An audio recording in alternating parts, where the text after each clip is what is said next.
This is an amazing program. Yes. I read a book last week, Yes. and it so shook me that I said, wow, I sure wish I could get Michael Maloof, if I'm saying it right, Or Maloof. Maloof. on the show. It'll take me a month, but Yeah. we're going to be old friends. Michael, welcome to our show. So great to have you. This What is an one of honor.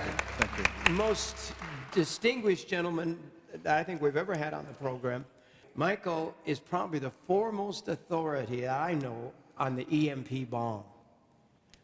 And it's not a joke. It's not something that old guys talk about. It's one of the biggest threats to America, and he's going to talk about it on today's program. This is his new book, and he's not only an expert in all these fields, but in government, but he is an expert, Lori. You're going to love this man, because she's a prepper, I guess you'd call Lori. She's the original prepper. Really. Well, my heart is totally that, yes. He has given advice that I absolutely have never heard before. Yeah. And it makes so much sense.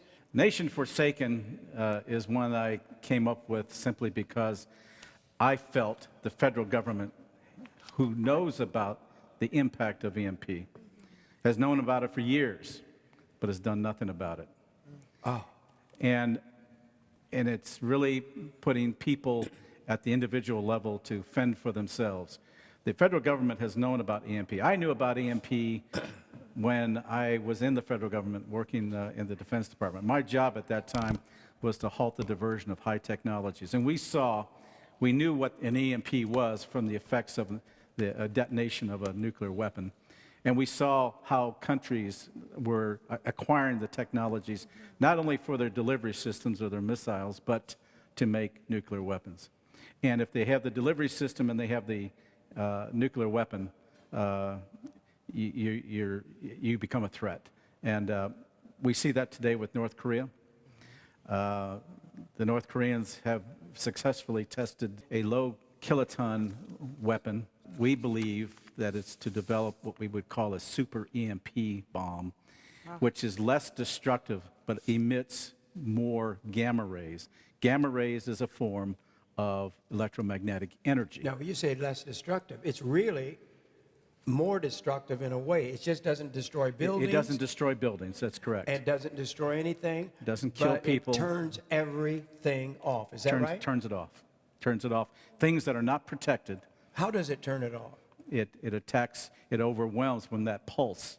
It accelerates highly charged particles that just overwhelms your electronics that are not protected through hardening. And we have the capability, we have the technology, a little more expensive, but it can be done. It only costs about $2 billion to do, and yet but the government could fix the grid if we had somebody who would say, let's fix this. That grid is antiquated. Yeah. Parts of it are very old, aren't they? They're not only old, but we're putting more and more demands on the grid by increasing the technologies, by putting greater demands on the existing grid. So if a squirrel in Ohio can knock out a main power line and turn off the electricity on the East Coast, something's wrong. That happened, people. Yeah, it did. Remember that? Yeah. Yes. New York, all up through there? Yeah. When millions were without power for what, 24 hours, 2 days? Yeah, at least 2 days. And people were freaking out then. And you can imagine what this would be like if electricity is out for months or even years. So as an expert in this, and a person who studies it, what part of America would die and why if an EMP bomb exploded? If it was an EMP bomb, it would be catastrophic. It would, depending upon the altitude, could affect all of the continental United States. It would be, and even if we had a direct hit from the sun, from a flare from the sun. And the sun can do the same thing. Yeah. NASA estimates that if we had a direct hit, and we're going into what we call the solar maximum period right now, where the sun's at its most intense. If we had a direct hit from one of those flares, some of which are 14 to 20 times the size of the Earth, if we are hit with one of those directly, the estimate by NASA and the National Academy of Sciences is that it would cost upwards of $2 trillion in the first year. It could probably take out about 90% of the U.S. population because of death and starvation. And it would take 4 to 10 years to recover, if ever.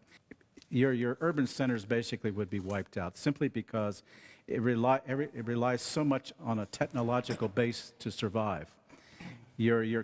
And if you take out the electrical grid, it affects all the other life-saving critical infrastructures on which our technological society depends. Your telecommunications, your automated control systems that do your stoplights, your pumping of your gas, your oil, your water and food deliveries would be stopped. A grocery store in an urban center maybe has approximately 3 days of supply. But it's worse. Yeah. Life stopped. Yeah. You said in a headline, I think one of you wrote, I said a minute ago, 90% could die. Yeah, 90%. Is that right? Did you write that? Yes. Yeah. Wow. I'm glad to meet. Can I shake your hand? I've been quoting his headline, and this is the man who wrote the story. But you know what you're talking about. You have lived it. Yeah. That's why I brought you here. Yeah. I called you on the phone like 3 days ago. He says, I'm getting in an airplane, and I'm coming right away. People in the rural areas, you asked what would be the impact on a community such as this. Yes. It'll probably be less severe than it would be in the urban centers, simply because people know how to hunt. They know how they grow their vegetables. That's right. You can't grow vegetables in the urban center. That's right. And so you'll have. Have you ever seen martial law in any country, or you know what martial law is? Oh, Could you yeah. explain it to these people? Because they just think some nice guy's going to perhaps take over, and he could. It would be nice. Well. But it's not guaranteed.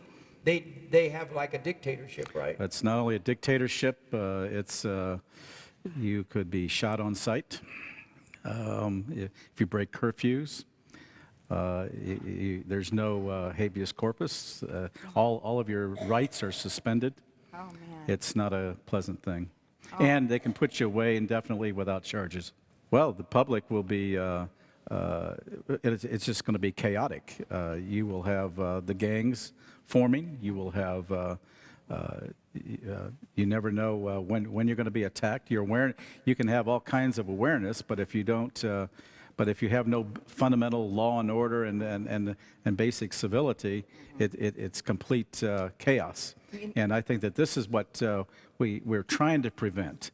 Even under the best case scenario, if we can mitigate with the EMP, mitigate an EMP through taking the necessary precautions, you're still going to have some dislocation and some inconvenience.